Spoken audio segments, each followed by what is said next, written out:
tumabi ng anak ng Diyos at mananampalataya gamit ang ating bahay-sambahan na sigang itinagkaloob ng ating Ama. Ang PITL ay isa sa pinakamagandang halimbawa na nararanasan ko sa buong buhay ko. Dito ko nakilala kung sino talaga ako at sa pamamagitan din ng church ay mas lumalim pa ang aking pagkakilala sa Diyos na siyang dahilan sa mga narating ko ngayon. At syempre, nagpapasalamat ako sa PITL kasi talagang ginamit sila ng Diyos. Para po sa akin, Pas, yung relationship. Yung panahon na nakilala ko ang PITL ay pagdating na sa akin ng Panginoon. Sapagkat dito ko nakilala ng lubusan ng aking Panginoon. Ang naging hatid sa akin ng Panginoon ay ang pag-ibig. Bilang tunay na tinikang isang anak ng Diyos sa sambahan ng ito. Na siyang nagpapahiwati ng tunay na kadakilan na siyang aking matatanong. Ang pagpapalay higit na wala-unawaan ko at ang talaga ng isa bilang anak ng Diyos. Mahalaga ang ating church kasi madami tayong maabot ng mga tao kahit sa malalayong lugar, lalo na sa mga bata. Sample na lang yung sidhay natin na ngayon ay madami ng sangay. Pati po yung book ni Paul Ellis na Tagalog version, marami rin pong naabot yun.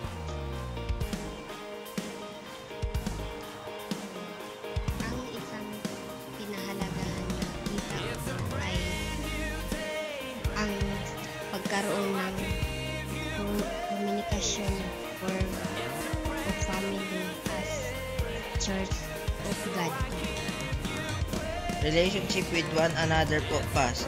Tapos yung book po ni Paul Ellis, mahalaga din po iyon dahil na-share na po natin ang salita ng Diyos sa mga unbeliever sa pamamagitan ng pagbenta ng kanyang libro na Tagalog version, tsaka si Thai Philippine po, Pas. Yun lang po. Family and importance po, Pastor. Relationship and identity, Pastor. Mula nang makasama ako tuwing Sunday sa PITL, siyempre nakakapanibago yung mga nakakasama mo. Getting to know pa ika nga. Pero di na bago sa akin yung mga tugtugan na nagaganap. Masaya dahil may natututunan ako kay Pastor. Dahil doon, mas nahuhubog yung kaalaman ko at mas naiintindihan pa ang mga kaloob na biyaya ng Panginoon sa akin. Ay tatama ko ako sa maliit na kaugalian at mahalaga sa pagiging masaya ko ay yung pagkakaroon ng relasyon ng bawat isa. I wasn't there in the church since day one, and even every day or every Sundays for 25 years. Personally, I think PITL is like a one-stop shop or a super center. Whatever the situation in our lives, there is a Bible-based solution and counsel for each and every problem. I am not advocating that each individual would have the expertise and know how to deal with every situation. However, there's always one or two people in this church that has the ability to guide an individual in the proper direction along with God's word. Malaki ang nakitang role ng church sa mga kabataan, lalo na sa mga mag-aaral sa pamamagitan ng foundation at mga guro nagbigay ng kanilang karunungan at panahon upang mai-guide ang mga bata sa ilalim ng presensya ng Panginoon.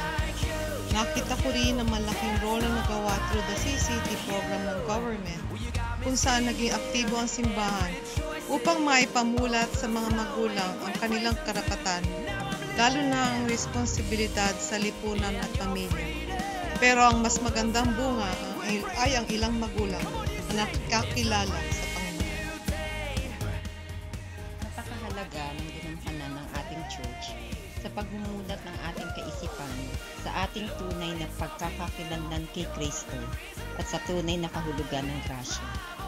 Tayo ay unti-unting nakakalaya sa mga katuruan ukol sa kautusan na kung saan tayo ay nagsilbing bilanggo sa pamamagitan ng pagsunod dito upang maging karapat-dapat tayo sa paningin ng ating Diyos Ama. Kung kaya naman ngayon, buong tapang na masasabi natin na tayo nga ay mga anak ng Diyos dahil sa tinapos ni Jesus sa krus.